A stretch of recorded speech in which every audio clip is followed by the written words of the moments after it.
the blackout procedures when it comes to that discretionary leave.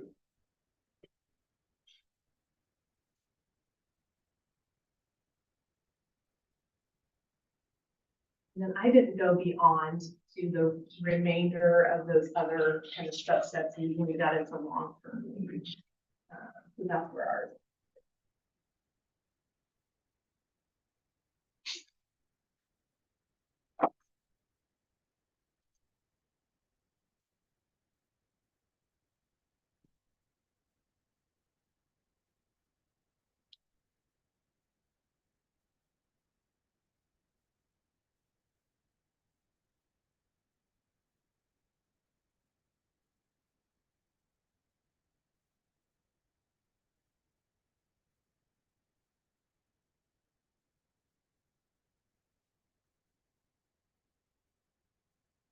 We had talked a bit during the paid time off committee about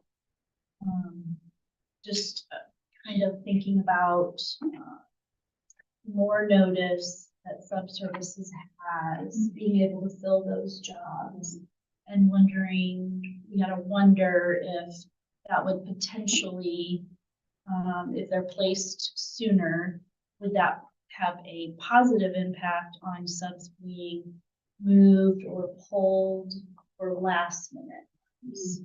And so I'm wondering if that, about your thinking behind the 2-day notice. I think our thought was that we would have better odds of having a higher fill rate overall. You know, that last minute movement is happening now because of the volume of the number of open positions we have at 6 o'clock in the morning. And so if we didn't have as many of those, Right. there would be far less of that movement, which we know is a frustration when you have done the right thing and you planned ahead. And you've got your sub lined up and you know that sub goes to your classroom and your kind of protocols, and then they get moved somewhere else. So that was our thought process behind that.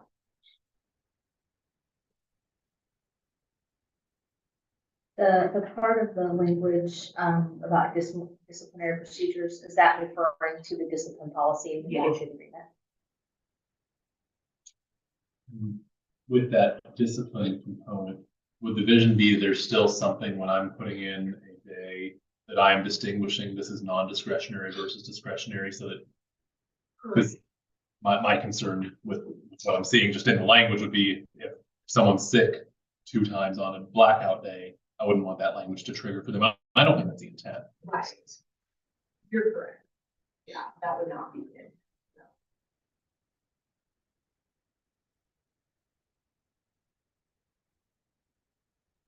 Then you talk about the 2 buckets of time still.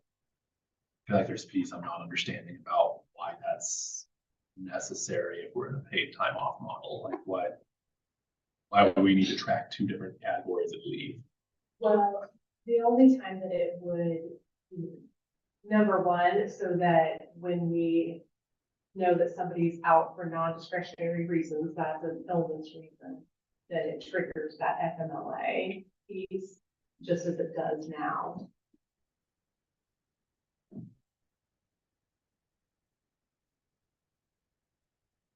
But It feels like just a relabel, I think, and like, instead of calling it illness, it's now just non-discretionary. Like, I'm not seeing the difference. Well, unlike now, where when your leave is allotted to you, it's given to you as personal and illness, you're going to get it as paid time off. The time that it matters for how it's labeled is only when you submit your absence, so that we know if you're gone for 3 days, 4 days because of a non-discretionary or an illness reason, then we know, hey, we need to start following up to find out if you're, entering into a need for FMLA. So it's still given to you as a whole bucket. It kind of seems to be the timeline, like they should be subsets, so it's all paid time off. But then after, once it's a deemed paid time off, then it falls into one of those 2 categories. Is that what you're saying, Michelle? So the reason for the rename is for the FML. So yeah, it's all paid time off, but it will fall in one of these 2 categories. because I think that they need it for documentation purposes for the other laws that fall into suit. Well, and if we have blackout days, obviously if it's a non-discretionary reason that you're going to be gone. That's not going to trigger a question or, hey, what's going on? If you have an employee who's ill, but the employer doesn't know, then we have an obligation to transition, potentially to have that leave protected by FML, which can be rather quick, 3 to 4 days. But if you don't have the ability on the employer side to confirm, oh gosh, Jenny is out because she's had some surgery, but no one really knew then. But having the ability then at least to track it, to say, oh, this is regarding an illness, or maybe it's a broken leg, something out. Then the leave specialist in Michelle's group can then track that way. If it's not categorized that way, it's difficult to determine if it's related to an illness or related to something else. Is that, they get that right, Michelle? That's kind of generally. Well, I'm thinking, I'm also thinking this from the perspective of an HR team that has to be able to monitor that, if we don't code on it in any way, shape, or form, either way, it has to go out all the time with every lead, anything that goes 2 days. I understand why, like, when we're putting in leave, we would need to put in a reason that would put it in one of those 2 buckets. The piece I think I'm not understanding is there's parts in your proposed language where you talk about paid time off rolling over into some other category called non-discretionary leave. And I'm confused about the distinction between those 2 It's just things. that is the same. The accrued leave. That is accrued leave, that just as we have now. We currently have that where you can, your leave, moves over and Sure. it becomes more sick time, more sick leave. That would be the same as with this. Your paid time off that's unused at the end of the year would roll into your accrued leave, which in essence becomes non-discretionary. So the intent would be like someone who's, if say you've been in the district for like 18 years and have a pretty big number of days saved up, those aren't just all magically paid time off days then that I could, take Right. every Wednesday for a year. Got it. Okay, I think I understand. Wow.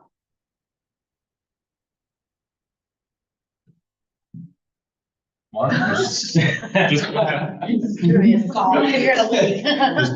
just pretty much it's like the paid time off would be an upper limit on the number of discretionary days you would expect someone to take a year. Got it.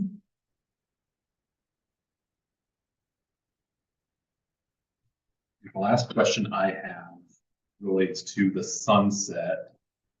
Makes sense, you'd want to revisit. In the event that the policy sunset then turns into a rollback, how does that, all these employees that we have transferred into a paid time off / non-discretionary, do we want to make sure we have language that's correctly protecting that back into the old system in some way?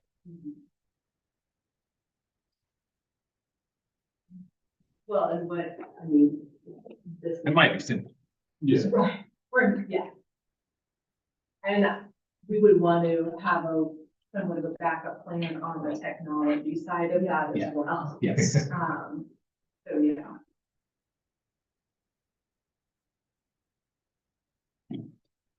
Is FMLA an automatic after 3 days, or does the employer have some discretion on that point when they require documentation? I don't know. I'm looking at Michelle, she's looking at me. Yeah, I think it's 3 days. Yeah. I'm not. Yeah, Oh. yeah. That's been what. It's an easier situation when employees requested it, but then alternatively, what triggers that day? I had 3 days in my head. I can Google here and do some quick research. It's pretty quick. It really is. It's much quick. You think of a situation. I've always thought, oh, it's something, maybe it's a protracted illness, and no, it's actually rather fast, or can be. And then you also have a situation with potentially an employee having intermittent FML, which is kind of, maybe an employee's been off, a couple of days a week and a couple of days the next week, but that pattern could show that maybe that employee's actually entitled to intermittent FMLA. So you need to make sure that's coded right.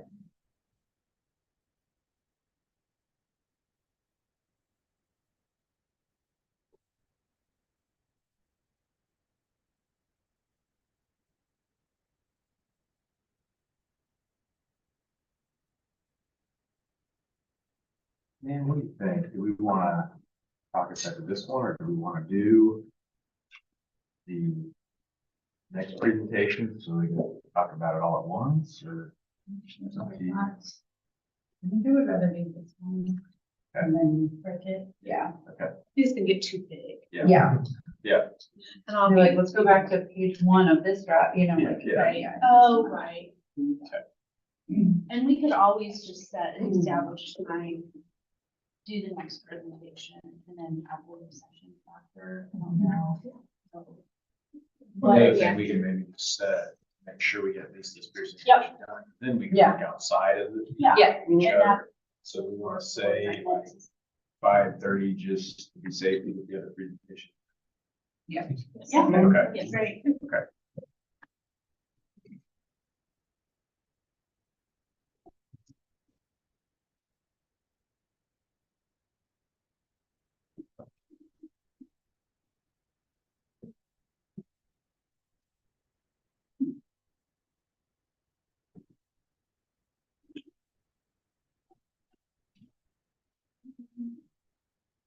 Yeah, I mean, I think you want to look at. Okay.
Like in a good way, Lori, or like? With the veil of hay that they have.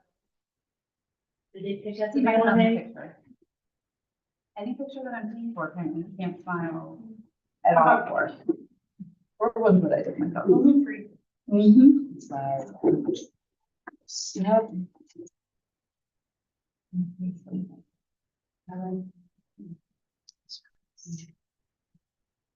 All right, so, just in, I guess we'll summarize where we're at. Very good.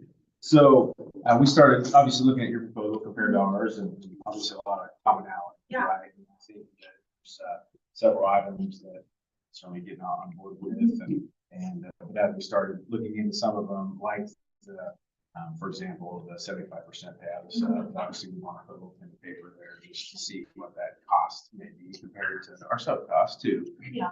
And try and just do a little math there. And then also the discretionary, non-discretionary, if we were to do away with that, just how do we handle MLA and some other things to look into that. So we were in the middle of writing kind of proposal, but we had at a time. So again, I think there's a lot of common ground there. And so we'll have a written proposal that blends some of those things and some counter proposals. Would you send me your red line version? As long as you don't mind. Well, you might get it back with my red line. What happened? I don't know. Yes. Yeah, we noticed a lot of commonalities as well, and would like to talk about a document where we could like really outline the parts that are the same and look at that. I think we had a couple questions. Let's see, I can go back and find. As you're looking for that, I can ask the disciplinary one. Okay. Yeah. When an employee does not follow current policy for leave, is the current practice to follow the disciplinary policy? Yes, but I think that because our current policy doesn't have any deadlines for noticing things, that very rarely, if ever, happens. Does that make sense? It's not really ever applied No, to that situation. Right. Right.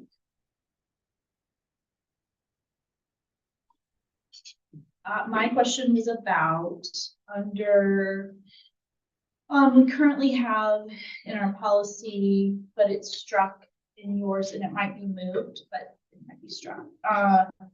Under 5, under blackout days. So where currently we have the option of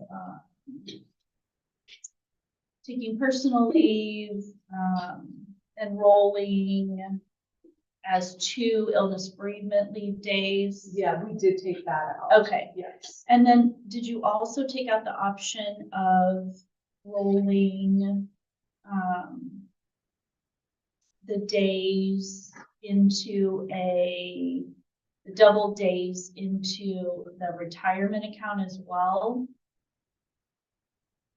Yes, because that was specific to personal days. And so then, but maintaining then is any accrued days at retirement are eligible for HRA. Is it possible that someone might see that as a reduction in days that they could potentially accrue?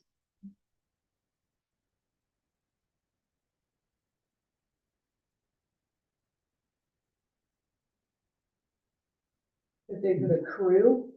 That they could put into the HRA? Because they can't convert. Yes. Yes. Personals are, I mean, it's part of the total of 15, which Right. can't, that entire amount. Mhm.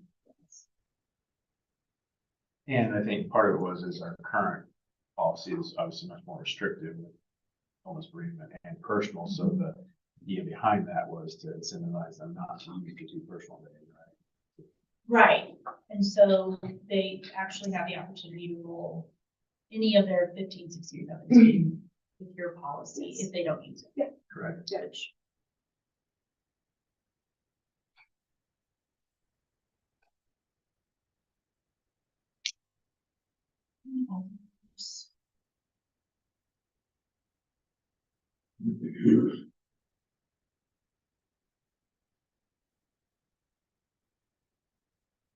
I think we had a question about the max that you're considering for the three consecutive days used as discretionary. It's really hard to say. And how that plays in with FMLA as far as back in your processes that you have to keep track of. I know we had more of this. Basically is if the automated process that sends an email to teachers falsely identifies some people who maybe shouldn't actually That's end what it up was. taking FMLA, is harm done to someone in that process? Like if imagining a world where just that email of, hey, you might be eligible for FMLA went to anyone who took 3+ days, does that hurt anyone or anything? No, but I think then it creates a workflow for us and that doesn't need to be created. Okay. Because then we're following up to figure out, does that make Because sense? it's the follow-up piece, it's not the initial auto. It's FMLs for a serious health condition. Right. So, Right. so.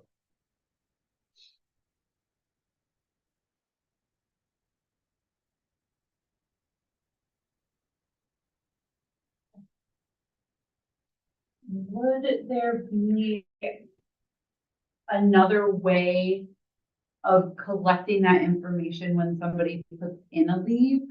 Rather than having to say like discretionary, non-discretionary, it's like another, just like question that goes along with it. So like keeping the idea that like PTO is PTO, but like I put in the date and then there's the drop down. So like if it is for medical, then like, because essentially what the two things are, if it really is just to trigger knowing what, like, that doesn't have to be a whole category. That could just be a question. I don't know the answer to that. Okay, Quite honestly. yeah, I mean, that's probably an Oracle thing too, Yeah. right? Like. Well, right. It kind of goes back to what you said. Really, the concern is that by us continuing to call it discretionary, non-discretionary. Yeah. Versus if you have a drop down to say it's because of Yes. illness or something. Right. Yes. Right, Right. You're not using, it means the same thing. The non-discretionary seems to think it's illness. Well, illness really, because that's what non-discretionary is equal to. Illness in our system currently, but it's just the wording. Not seen like the old system. yes, and I think being transparent about it, I think part of the concern is that honest people will be honest about it, but the dishonest will continue to be dishonest about it. Right, like if I can choose which category it goes into, then if I wanted to be dishonest, I would choose the one that's greater benefit to myself. Like, Right. in the end, so if we take away that piece of it, then maybe there's a way of meeting other interests and needs in a different way versus having the separate categories. Yeah. So, something to consider. So I just want to make sure I'm hearing that right. So I think as an employee, you'd still want to identify it, but it all comes out of the one pool versus the two. Yes. Because it's I was thinking too, is if it just had a signal, is if you marked illness and it was 3 consecutive, could it kick back out and say Yes, something? exactly, yeah. Okay. Thank you for putting that. No, That makes well, I sense. see a lot of those, so that's what I was gonna say Yeah. from the admin standpoint, we see them coming through, so you'd be able to monitor that through that way too. And then I'm guessing there would still be some sort of like spreadsheet database that could be produced and to be able to sort those things, right? Like, And there is a submission piece. Right. There is a submission piece, so if they wanted to add that condition, if it exceeded that, it would allow it to be that. Mhm. Would help, you know?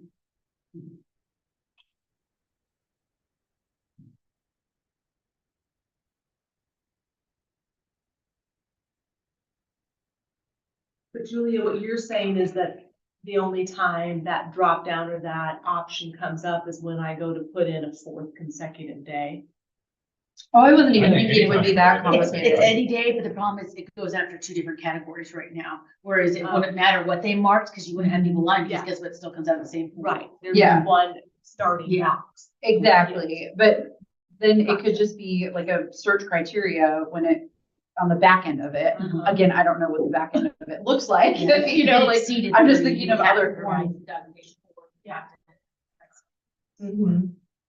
Notify, Exactly, yeah. It'd just be like intake questions, right? Like as you're filling It's the everything same out. way we were trying to designate. Discretionary, Mhm. discretionary, it's just calling it something different. And just On the back. putting it under one pool, Yes. yeah. I think the optics of that is much better. Yeah, Yes. that's what I was Yes. referring back to what she had said Yeah. earlier. Because it would still call it under discretionary. It seemed like it changed. Or it seemed like there's Right. monitoring which kind. Yeah. Mhm. Yeah, and where I think, yeah, and again, it's one of those things, like, it's just the vocabulary of it, but The I think it function of does it would be matter. the same, it's just. yes.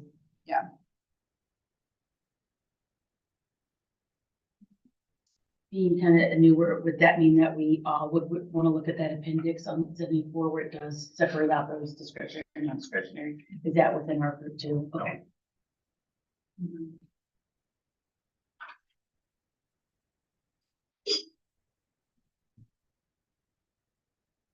Yeah, this policy may impact, where we end up may impact the retirement policy, might lead us on. I started down that Yes. rabbit hole, which is why I also stopped before you did that. I was like, okay, again. Oh, I guess that was another, question too, is that we addressed, childbirth and adoption. Is that something we want to continue, like, discussing?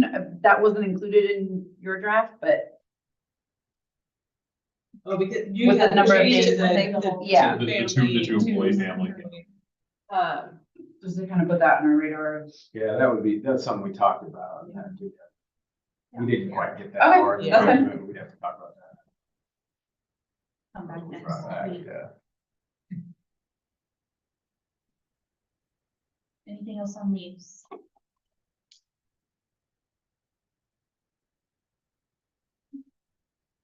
You want us to go, I think we're first on the sure. agenda. Leaves. There is no red line version. Language that we worked on. Yeah, I was gonna just.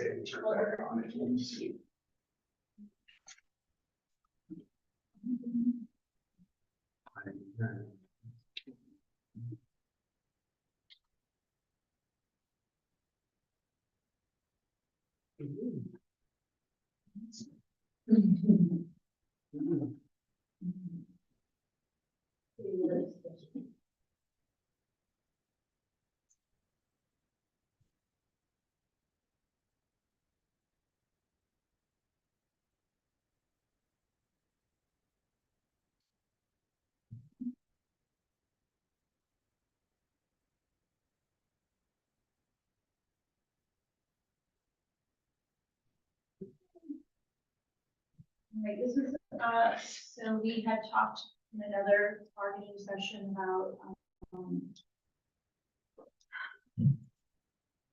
we had talked in a previous bargaining session about, being able to find a way to keep the employee harmless who is for leave costs they are, involved in the situation. So this is our first draft at this proposal.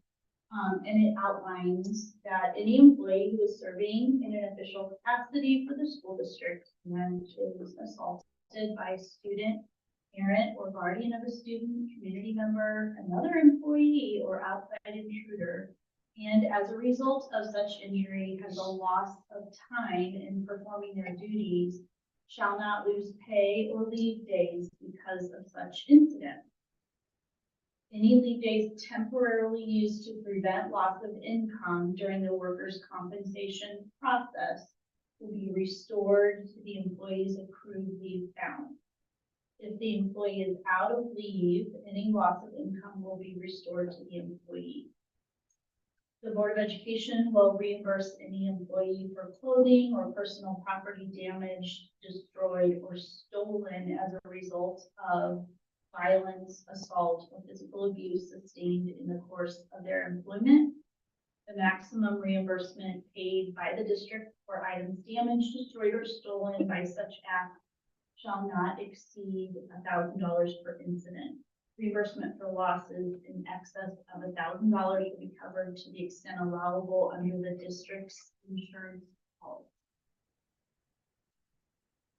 So we don't want to impact the process that we learned about from our workers' compensation department to be able to get people paid while they're out on leave. Our intent is for them just to be made whole.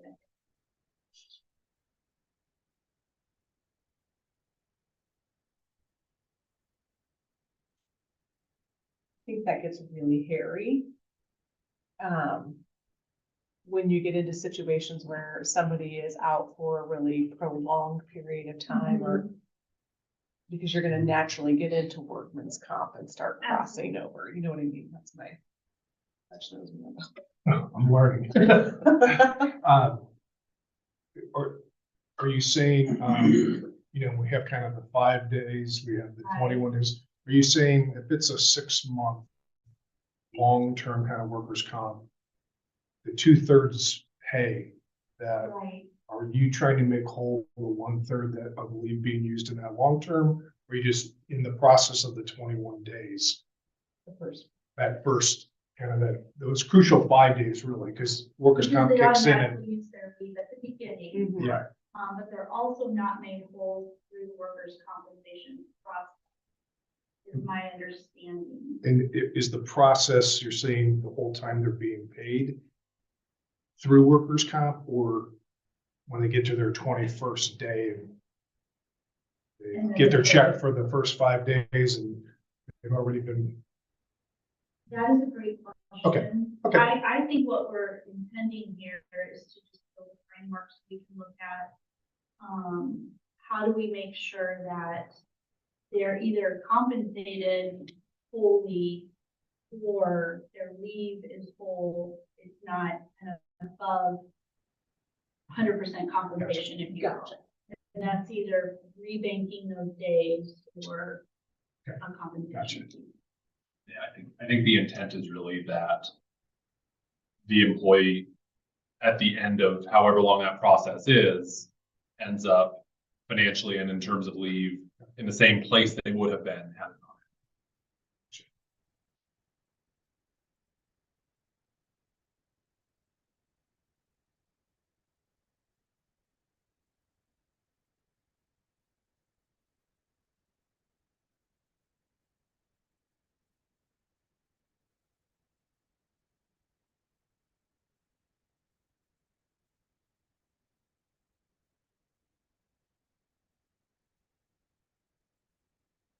This is kind of a larger term.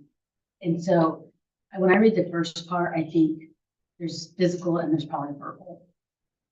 And so if I had someone that felt verbally assaulted, could they use days to say, I need time or I need to go visit with a counselor? And I feel like the second portion of yours talks more physical. And I believe you're talking about all physical. Is that the intent? Do we file, I don't know, do we have workers, can someone file for workers' comp or? I learned that today. Good. That's why I was kind of curious. You'll see in my very brief. You did a lot better.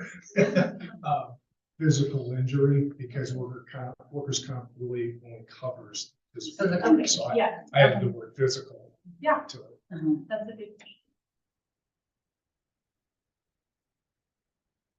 We both have a number. Yeah. Just one of them.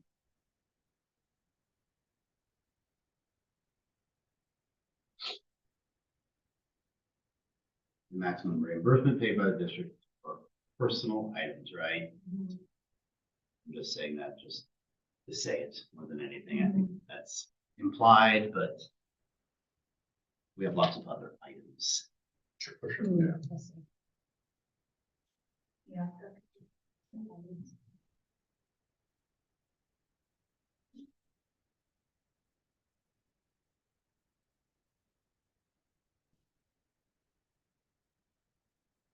We talk about a personal item being stolen, and that is that I mean, are we thinking that that's when somebody's had to file a police report or? If something is stolen, that probably would, require that. I would imagine though, if they're assaulted, there also might be a police report. And then the theft would be included in that report.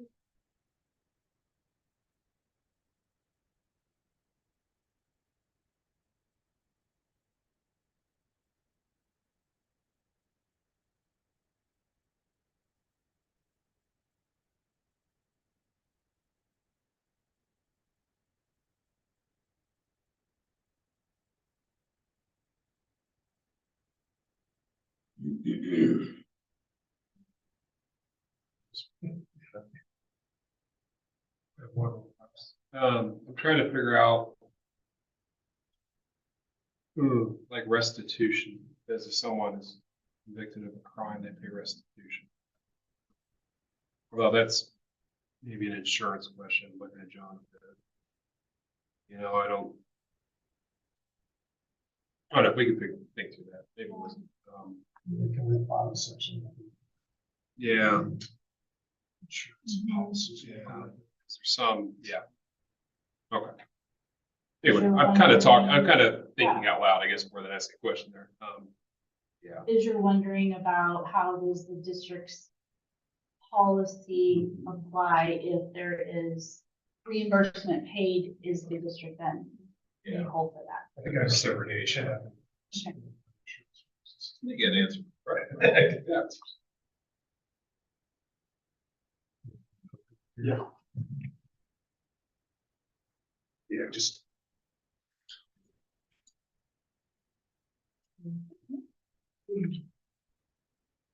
As I said, man, you get the gold star because mine is even shorter. For reasons.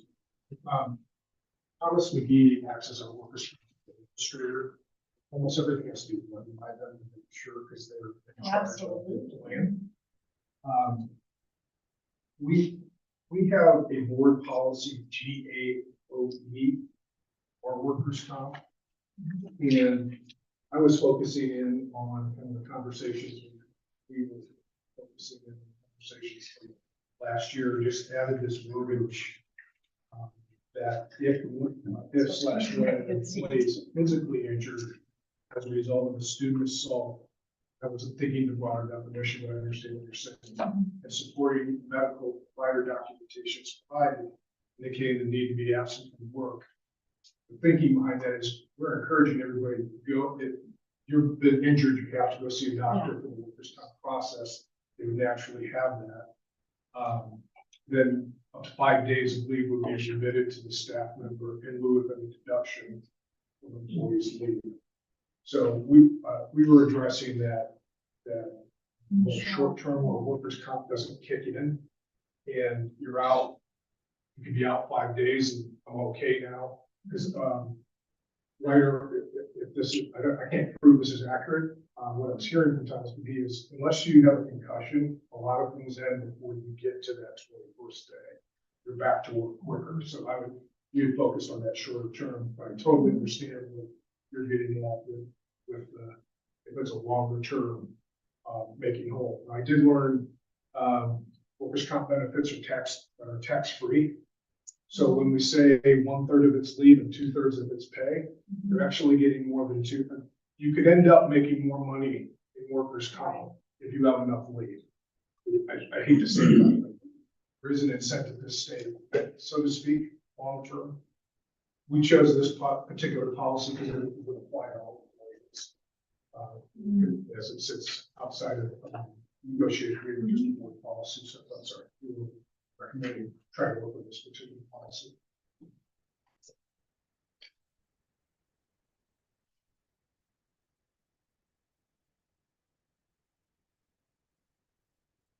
And I had thought, we had thought through in which the property.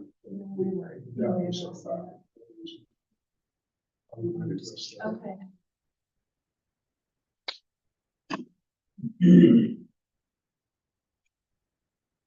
Your language specifies speeding assaults. Really was, I thought, the previous conversations, so. Okay. I understand what you're Yeah, getting at. yeah. It's just within the work that, While performing duties. even the duties, it could happen.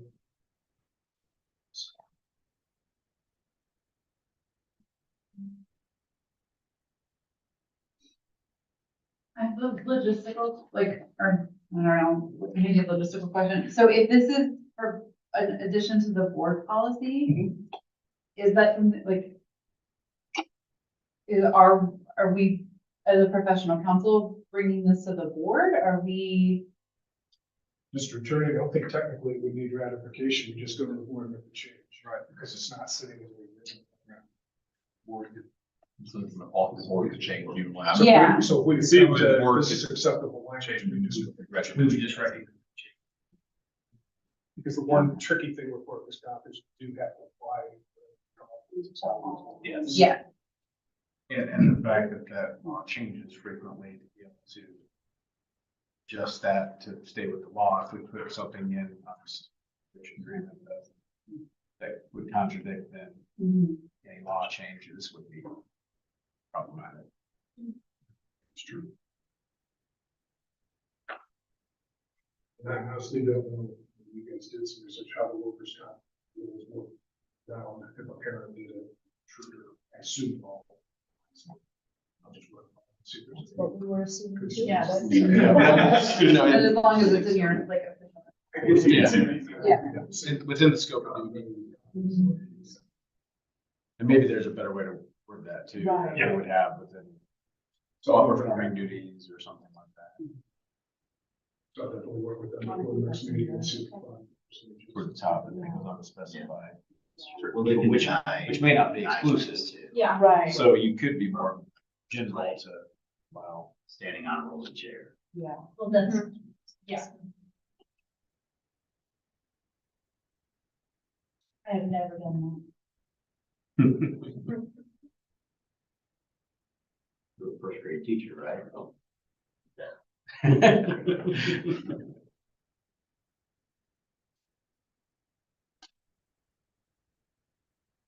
We believe the number of hours it took just to get one sentence. Yeah.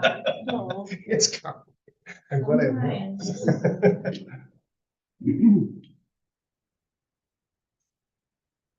So next week, I think we meet again on Wednesday. Or I think I hear the intent from both groups is to come back with commonalities on leave language, be able to hammer that out, as well as more information on workers' comp, assault language. What's next, like, for us to talk about? I have an idea, but I'd love to hear others' ideas. cheer yours first. Yeah. I think we've got to start whittling away at what we can love you for, especially for our elementary folks. And Yeah. get some certainty. That's kind of what you're structured. Shelby said it really well. She said, like, our whole world is unraveling, as we know. And so that's just not a good place for people to be in. I don't know I mean, I think the discussion here, we in the task force, and Todd chime in here, you know, we talked a lot about what is bargainable, what is not bargainable, what is within the purview of that task force and what needs to be talked about here. There certainly was a delineation between the work that that group could do and then what their hands were tied because it was a bargainable item.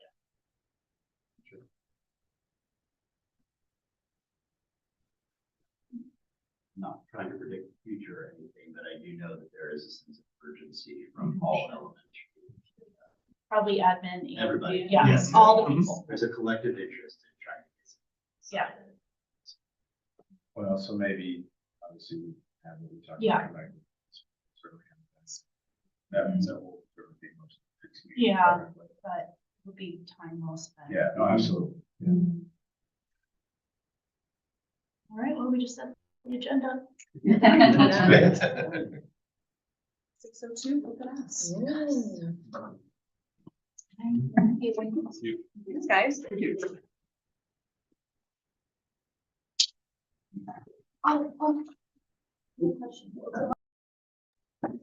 So she's so good at keeping our website like updated with notes and stuff, but her question is, how many sets of minutes on the?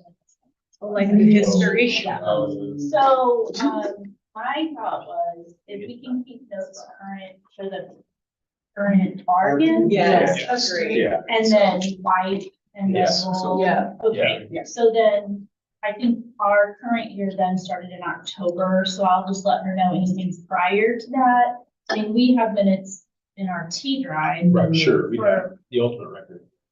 yeah, but we need what's current. Yes. Okay, Yep, thank you, nope, sorry. that sounds great. I would ask.